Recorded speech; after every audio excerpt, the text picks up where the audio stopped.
네, 시청자 여러분 안녕하십니까, 김명우입니다. 자, 수요일 신통방통 시작하겠습니다. 이번 천준호 민주당 지역위원장, 정태원 천 위원장님 어떻게 평가하셨습니까? 네, 대통령께서는 그동안 수차례에 걸쳐서 검찰개혁의 주체로 검찰이 나서야 된다는 이야기를 해오셨는데요. 이번에 그런 기회를 주신 거라고 봅니다. 검찰이 자연스럽게 검찰개혁의 주체로 명분 있게 나설 수 있는 기회를 지난번에 지시사항의 형태로 이제 준 거고, 다행스럽게도 검찰이 신속하게 거기에 이제 응답을 한 것이라고 좀 보여지는데요.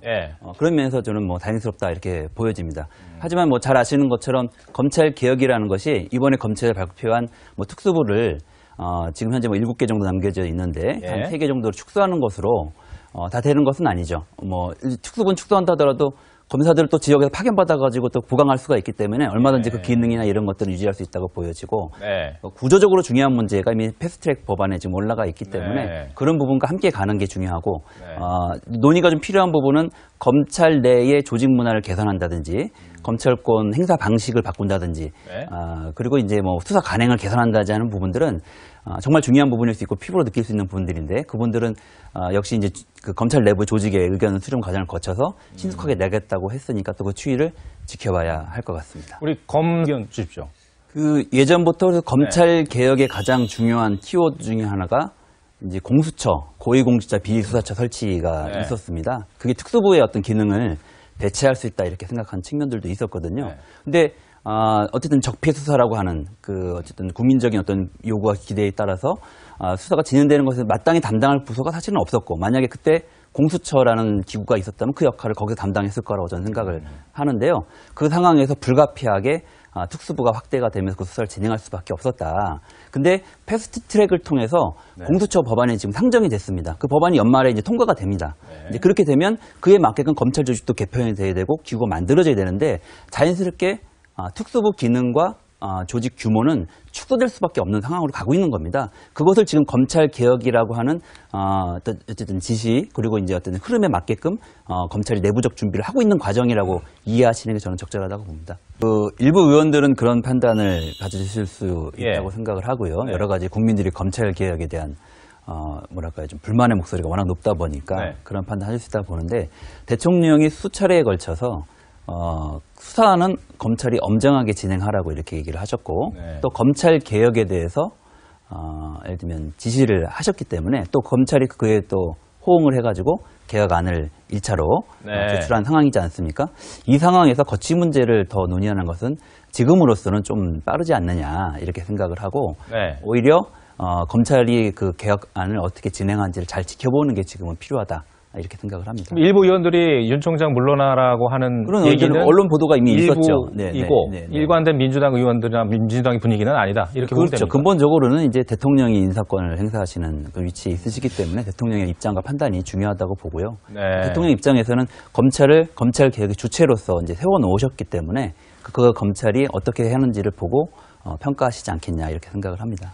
갑자기 저한테 많은 질문을 주시는데, 유시민 이사장이 검찰에 난 뭐 이렇게 표현한 부분에 대해서 좀 지나친 면이 있다라고 좀 이렇게 톤을 좀 다운하신 말씀도 제가 이제 확인을 이제 한 것 같고요. 왜 사람들이 그렇게 생각을 하게 되느냐 하면, 대통령이 인사권을 발동을 했는데 거기에 검찰권으로 그것을 개입하고 방해한, 가로막은 어떤 느낌을 많은 국민들이 갖고 계시고, 저도 그런 면이 있다라고 이제 보는 겁니다. 그래서 이것이 이대로 만약에 검찰이 예를 들면 그 인사청문회 전에 압수수색을 하고, 그래서 인사청문회가 절차가 제대로 진행되지 못하도록 그런 상황을 만들면서 또 자격이 없다라고 하는 어떤 분위기를 조성함으로써 자칫 잘못하면은 장관도 낙마를 하고 검찰 개혁도 어려워지겠구나라고 하는 위기의식이 많은 사람들에게, 국민들에게 있었다라고 봅니다. 이제 그런 것이 사실은 검찰 개혁에 대한 필요성을 역설적이게도 다시 한번 검찰을 그대로 두면 안 되겠구나. 무소불위의 권한을 저렇게 발휘하기 때문에 이번에는 확실히 검찰 개혁 기회를 놓쳐서는 안 되겠구나라고 많은 국민들이 생각을 했고, 그 국민들의 여론이 사실은 민주당을 압박하고 있는 거라, 형국이라고 저는 오히려 이렇게 생각을 합니다. 오히려 여러 이제 시민들은 민주당이 더 적극적으로 나서서 검찰 개혁 부분에 대해서 역할을 해야 된다라고 이제 주장을 하고 있는 형국이라고 저는 보는데요. 민주당 내에서의 뭐 유시민 장관의 영향력이라고 하는 부분들은 당의 직접적인 영향은 좀 크지 않다고 봅니다. 근데 유시민 장관이 과거 노무현 대통령 시절부터 검찰개혁 문제의 필요성에 대해서 너무 인식을 잘 하고 계셨고 또 그 과정의 연속성상에서 지금 그와 같은 어떤 트라우마를 느끼고 계신 게 아닌가 이렇게 생각을 하는데요. 네. 그런 부분들이 사실은 대중들에게 공감대가 형성이 되고 확산이 되면서 오히려 당이 그것을 보고 저런 부분에 대해서 우리가 더 적극적으로 호응을 해야 되겠구나라고 느끼는 이런 차원이지 직접적으로 유시민 이사장이 당의 어떤 의사결정 권한에 영향을 행사하고 있다 저는 이렇게 생각하고 있지는 않습니다. 특혜가 있었다 이런 얘기는 참 의외의 말을 말씀하신데요. 그 11시간 동안 조국 장관 자택을 압수수색을 한 것도 초유의 일이었고요. 그런 것 때문에 오히려 국민들이 이건 너무하는 게 아니냐 이런 사실은 판단을 갖게 된 겁니다. 사실은 그것이 처음은 아닙니다. 그 전에 여러 가지 의혹이 제기되면 검찰이 압수수색을 하고 압수수색을 통해서 그 의혹에 힘을 실어주고 그 다음에 수사 과정의 수사 사실들을 흘려가지고 예를 들면 조국 장관이든 조국 장관의 부인을 범법자처럼 사실은 여론을 조성하는 작업들을 그동안에 검찰이 해왔다라고 평가하시는 분들이 많이 계시거든요. 네. 사실은 그런 게 누적되어 있다고 생각이 듭니다. 그래서 한계 상황까지 왔고 검찰이 그런 분위기를 인지한 거다 저는 이렇게 생각을 합니다. 지금 상황에서 마지막에 활용점정이 정경심 교수를 포트라인에 세워서 망신 주는 것이 그 활용점정이 최후의 방점이라고 생각을 많은 분들이 하고 계실 텐데요. 이것까지 했을 때 정말 더 그 반발심이 그 분노가 너무한다라고 하는 국민적 인식이 폭발할지도 모른다. 라고 하는 사실은 검찰이 자기 판단이 있는 게 아닌가 이렇게 생각을 하고 네. 그 속에서 오히려 이 상황을 자기들에게 유리한 상황으로 반전시켜보자라는 생각으로 갑자기 사실은 저는 예를 들면 비공개 소환이라고 하는 것을 사전에 흘리는 언론 플레이를 시작한 게 아닌가 이렇게 생각을 해봅니다. 대통령 또는 이제 정부 여당의 압박을 받고 검찰이 물러서는 것 같은 어떤 이런 인상을 줌으로써 오히려 검찰을 지지하는 여론을 다시 불러일으키겠다라고 하는 저는 이런 판단이 좀 작동한 거라고 보는데요. 그래서 이렇게 복잡하게 생각할 것이 아니라 인권을 중심으로 원칙대로 판단하면 된다 이렇게 생각을 좀 하고 네. 정경심 교수가 실제로 건강이 매우 안 좋습니다.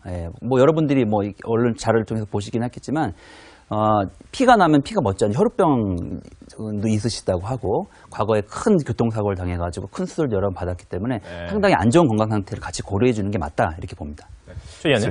알겠습니다. 천 위원장님도 한 말씀 더 하시겠습니까? 그동안의 수사 관행을 보시면 정경심 씨의 수사 관행을 보시면 너무나도 사실은 이게 일반적이지 않다. 네. 너무나도 가혹하게 먼지털이식 수사다라고 하는 것들을 많은 분들이 느끼고 계신 거 아닙니까? 저는 그런 어떤 국민적인 검찰의 수사 행태에 대한 문제의식이 사실 정점에 다다른 시점에 검찰이 그에 맞는 합리적인 선택을 한 게 아니냐 이렇게 보여진다는 겁니다. 알겠습니다.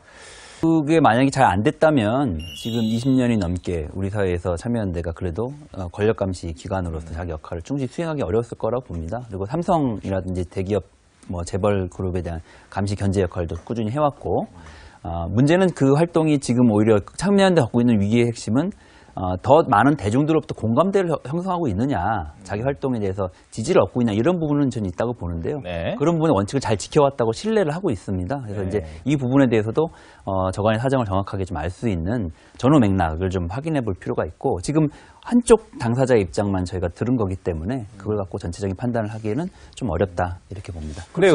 뭐 최근에 어쨌든 진보적 인사들 중에서 그 조국 장관이 어쨌든 도덕적으로 좀 문제가 있는 거 아니냐라고 하는 거 실망했다라고 하는 의견을 내시는 분들도 계신데요.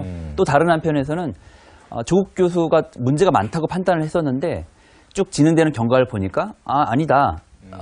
검찰 개혁을 위해서 조국 장관 손을 잡겠다라고 입장을 바꾸시는 분들도 나오고 있거든요. 네. 그러니까 저는 하나의 부분만 보고 판단할 것이 아니라 정체적인 맥락과 흐름, 사실관계 종합적인 판단을 가지고 판단을 내려야 된다고 봅니다. 자꾸 이렇게 편협한 부분을 가지고 이렇지 않았겠냐라고 전체적인 것으로 확대 해석하는 것을 좀 경계해야 된다고 보고 특히 언론이 그런 면에서 중심을 잘 잡으실 필요가 있다 이렇게 말씀드리겠습니다. 네.